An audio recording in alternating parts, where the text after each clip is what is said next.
In the world of trades, there's two people. You're either a Jeffrey or a Jake. Is your phone barely ringing? You're stressed out. Can't see the family. Got a big team of guys. You're trying to keep busy, underquoting. Or are you Jake on the right? Heading out to sites, closing deals. Plenty of time for golf and the family.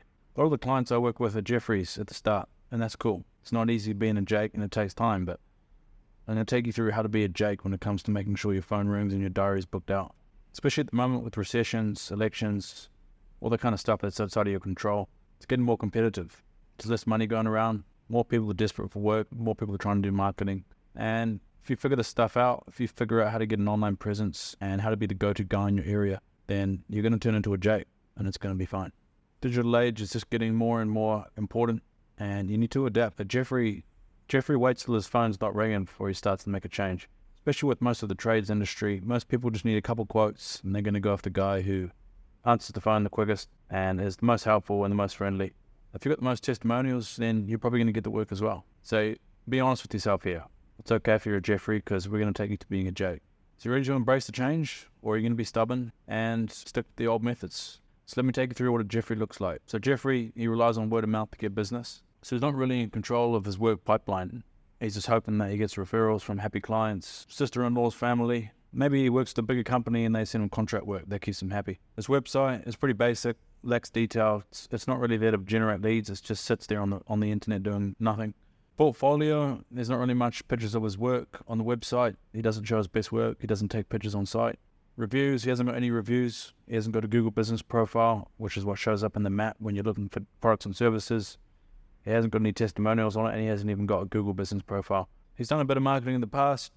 He does a bit of Facebook posts. Maybe he gets a couple likes. He's in all the directories, though. He's in the yellow pages and the white pages, but it's not really moving the needle. He barely gets a couple calls a week. Maybe he did try some marketing in the past, but he was working with an agency, and all they were doing was Google Ads and just sending the traffic straight to his homepage. So when the phone wasn't ringing, or it wasn't as expected, they could just blame the website. And when his phone rings and he misses it, he doesn't really call people back. He's not keeping a log of everyone's who's inquiring for his business. Even if he does get to site and do a quote, he's just sending them a one-line item quote and he wonders why they don't go with him. Now Jake does things a bit differently, and it didn't happen overnight.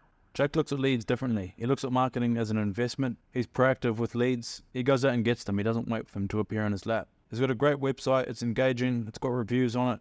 It's got a great portfolio of his work. He's got pages for all of his key services. For example, he's got a decking page, he's got a renovations page, he's got a bathroom renovations page, so he's got lots of information for people to look at. Every time he finishes a good job and he knows that the customer was happy, he always asks him for a Google review. Now he's got over 100 reviews. It's really paid off. He's the highest rated builder in the area, and he seems to be closing a lot more work because everyone's seeing his reviews. He's been doing marketing for a couple of years. Rather than working with a big agency, he's been working with a lead generator. The KPI for these campaigns is actually how many phone calls and relevant leads come through rather than how many clicks or impressions his campaigns get. They're taking responsibility for not only doing Google Ads, making sure that he shows up number one when local people are searching in his area, but he's also managing the website as well, making sure that the traffic that does go to the website turns into a phone call. And when his phone rings or he gets email inquiries, he's calling them back as fast as possible. He's qualifying them, making sure they've got the budget and they can afford his services. And then if they are, then he's going out to site looking sharp and sending them back a nice detailed quote within 24 hours. So have a think about which one you are. Are you more of a Jeffrey tradie or are you more of a Jake tradie? And it's going to take a bit of time to get to a Jake. A couple months, a couple years, you're going to be the one playing golf, having more time with your family and making a lot more money. There's a couple ideas for you to start being more of a Jake when it comes to lead generation.